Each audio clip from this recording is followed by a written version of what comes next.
रायगड़ा जिला सदर स्थित सर्किट हाउस सम्मिलनी कक्ष बुधवार जिला सामाजिक संघ रायगड़ार कार्यकारिणी बैठक अनुष्ठित हो जाइछि।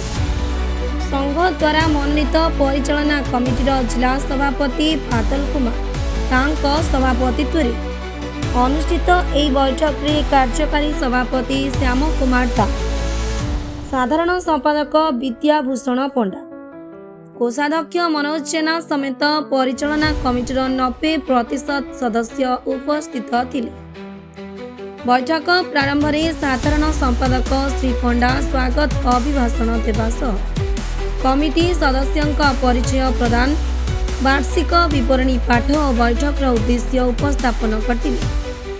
यह अवसर में सभापति बादल कुमार दास कहिथिले, संघ एक श्रृंखलित मार्ग, संघरे जड़ित रहिले निजर श्रद्धा सम्मान और संपर्क को सुदृढ़ करने सह विभिन्न सरकारी और बेसरकारी अनुष्ठान सह सुसंपर्क स्थापन करी गठनमूलक समालोचना और सहयोग हाथ बढ़ाई कार्य करने को हुए। सांबादिक माने सबुबेले श्रृंखलित रहिबा, निशा द्रव्य ठारू दूरेई रहिबा, अहंकार त्याग करी वरिष्ठ कनिष्ठ मनोभाव दूरेई संवेदनशील होगा आवश्यक बोली से मार्गदर्शन देथिले।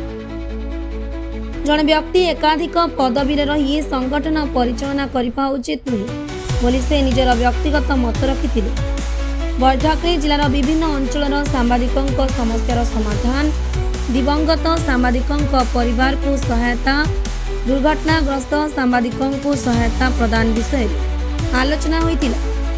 कार्यकारी सभापति श्याम कुमार दास कहिथिले, फोन किंबा सामना सामनी आलोचना बेले आचरण और उच्चारण आशा शालीनता और संयमता रक्षा करने निहाती जरूरी। कोषाध्यक्ष मनोज जेना वार्षिक आय व्यय विवरणी उपस्थापन करते और यार ऑडिट करा उचित बोली मत प्रकाश पाइथिला। यह व्यतीत सांबादिकों सुरक्षा बीमा, सरकारी योजन सहायता, वार्षिक सभ्य चांदा वृद्धि, श्रृंखलित नथिबा सदस्यों को बहिष्कार, नूतन सदस्य योगदान पूर्व अति कम 6 मास तांको कार्यकलाप अनुध्यान एवं संघ ही प्रमुख व्यक्ति नुहे विषय विस्तृत आलोचना होइतिला। उपस्थित सदस्य माने निज निज अंचलर समस्या और मतामत रखिथिले एवं समस्यार समाधान पे सुनिश्चित चेष्टा कराजिबो बोली निष्पत्ति निया जाइथिला।